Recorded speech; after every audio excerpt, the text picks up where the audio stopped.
नमस्कार, आकाशवाणी देहरादून से प्रस्तुत हैं प्रादेशिक समाचार। पहले मुख्य समाचार।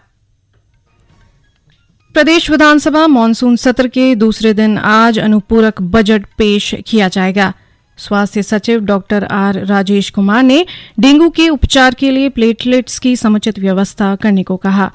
प्रदेश के ग्रामीणों को बेहतर स्वास्थ्य सुविधाएं उपलब्ध कराने के लिए 17 सितंबर से हर गांव में स्वास्थ्य चौपाल आयोजित की जाएंगी।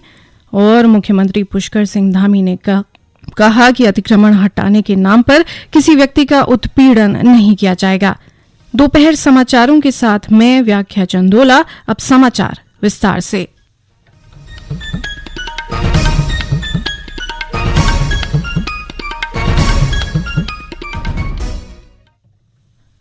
विधानसभा सत्र के दूसरे दिन आज डेंगू के बढ़ते मामलों को लेकर चर्चा की गई। नेता उप प्रतिपक्ष भुवन कापड़ी ने प्रश्नकाल में डेंगू का मामला उठाया। स्वास्थ्य मंत्री डॉक्टर धन सिंह रावत ने अपने जवाब में कहा कि अभी तक प्रदेश में डेंगू से 5 लोगों की मृत्यु हुई है। इनमें से 3 मरीज कैंसर से ग्रसित थे। उन्होंने बताया कि 1 सितंबर तक प्रदेश में 746 मरीज डेंगू पॉजिटिव पाए गए थे, जिनमें से 660 उपचार के बाद स्वस्थ हो गए हैं। इससे पहले सत्र के दूसरे दिन गन्ना किसानों को ब्याज मुक्त ऋण देने की मांग को लेकर खानपुर विधानसभा क्षेत्र के निर्दलीय विधायक उमेश कुमार ट्रैक्टर लेकर विधानसभा पहुंचे। सुरक्षा कर्मियों ने उन्हें विधानसभा के मुख्य गेट पर ही रोक लिया। गौरतलब है कि प्रदेश सरकार की ओर से आज अनुपूरक बजट पेश करने के साथ ही राज्य आंदोलनकारियों को 10% क्षैतिज आरक्षण समेत अन्य विधेयक, वित्त विभाग की वार्षिक ऑडिट रिपोर्ट और लेखा प्रत्यावेदन रिपोर्ट को सदन में पेश किया जाएगा। राजधानी देहरादून सहित प्रदेश में डेंगू के मामले बढ़ रहे हैं। पिछले 24 घंटों में देहरादून में डेंगू के 35 नए मामले सामने आए हैं। हालांकि जिला प्रशासन ने 5800 लार्वा स्थलों को नष्ट भी किया है।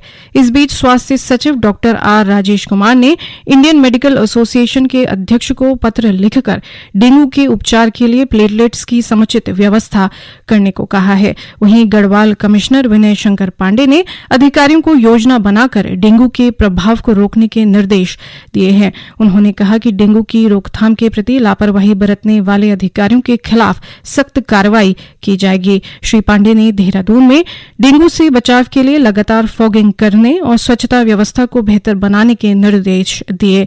गौरतलब है कि प्रशासन ने राजधानी में डेंगू के बढ़ते मामलों के मद्देनजर किसी भी सहायता के लिए डेंगू कंट्रोल रूम का हेल्पलाइन नंबर 1800-180-2525 जारी किया है।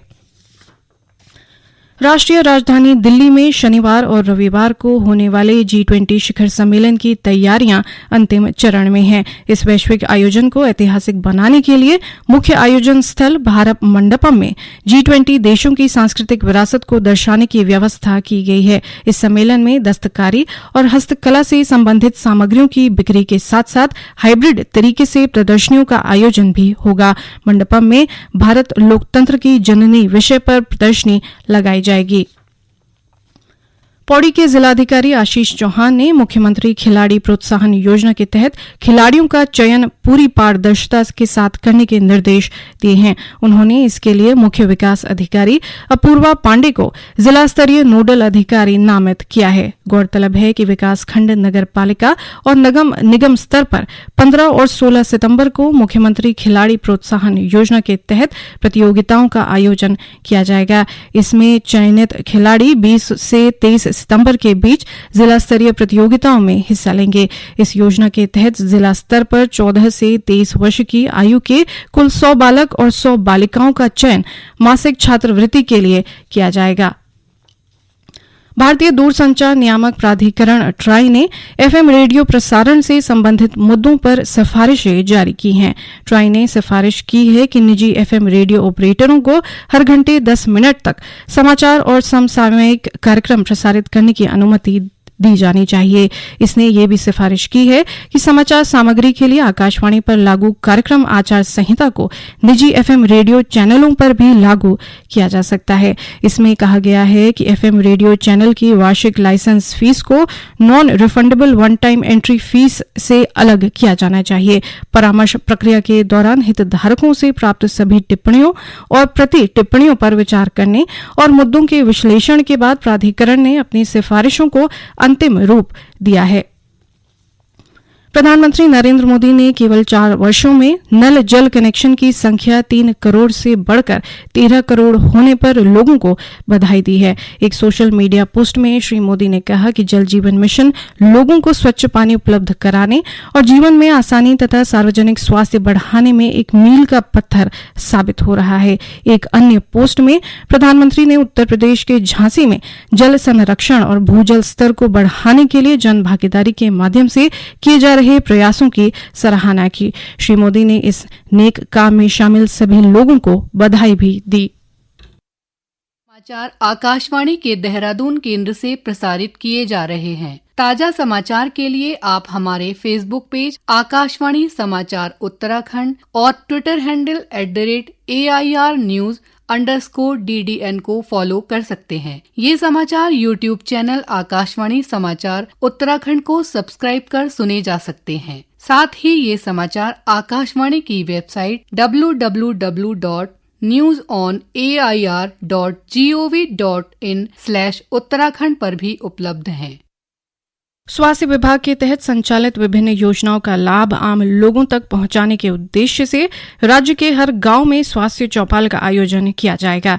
चिकित्सा स्वास्थ्य मंत्री डॉक्टर धन सिंह रावत ने मीडिया को जारी एक बयान में कहा है कि केंद्रीय स्वास्थ्य एवं परिवार कल्याण मंत्रालय के दिशा निर्देश पर प्रदेश भर में 17 सितंबर से 31 दिसंबर तक आयुष्मान भव अभियान चलाया जाएगा। इसके तहत गांव और कस्बों में स्वास्थ्य चौपाल आयोजित कर अधिक से अधिक लोगों के आयुष्मान कार्ड और डिजिटल हेल्थ आईडी बनाए जाएंगे। इसके साथ ही प्रधानमंत्री नरेंद्र मोदी के जन्मदिन के उपलक्ष्य में 17 सितंबर से 2 अक्टूबर तक प्रदेश में सेवा पखवाड़े का आयोजन किया जाएगा। इसके तहत ग्रामीण और शहरी क्षेत्रों में स्वच्छता अभियान के साथ साथ अंगदान और रक्तदान के लिए पंजीकरण तथा स्वैच्छिक रक्तदान अभियान चलाया जाएगा।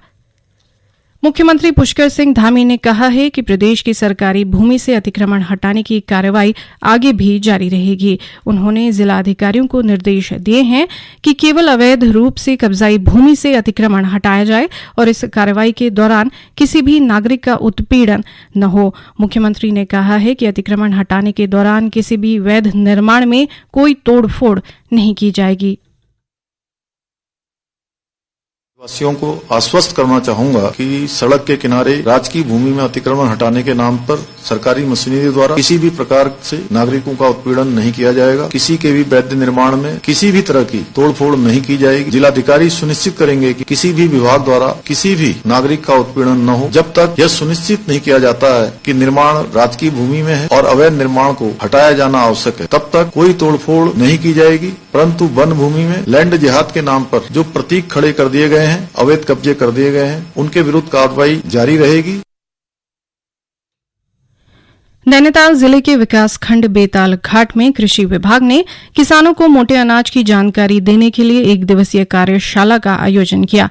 मुख्य कृषि अधिकारी ने बताया कि जिले में मोटा अनाज खरीद के लिए बेताल घाट विकासखंड में 8 केंद्र खोले गए हैं और पहली बार स्वयं सहायता समूह को इस प्रक्रिया में शामिल किया गया है। उन्होंने बताया कि समूह को न्यूनतम समर्थन मूल्य के अतिरिक्त 150 रुपए प्रति क्विंटल की दर से प्रोत्साहन राशि भी दी जाएगी। उन्होंने कहा कि आवश्यकता पड़ने पर सहकारिता विभाग ढुलान के लिए भी सहायता देगा।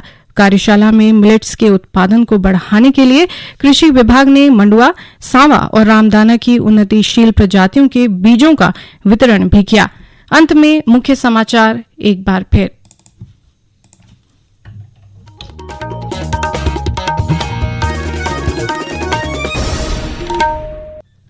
प्रदेश विधानसभा मानसून सत्र के दूसरे दिन आज अनुपूरक बजट पेश किया जाएगा।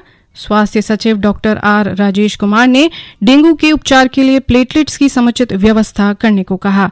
प्रदेश के ग्रामीणों को बेहतर स्वास्थ्य सुविधाएं उपलब्ध कराने के लिए 17 सितंबर से हर गांव में स्वास्थ्य चौपाल आयोजित की जाएंगी। और मुख्यमंत्री पुष्कर सिंह धामी ने कहा कि अतिक्रमण हटाने के नाम पर किसी व्यक्ति का उत्पीड़न नहीं किया जाएगा।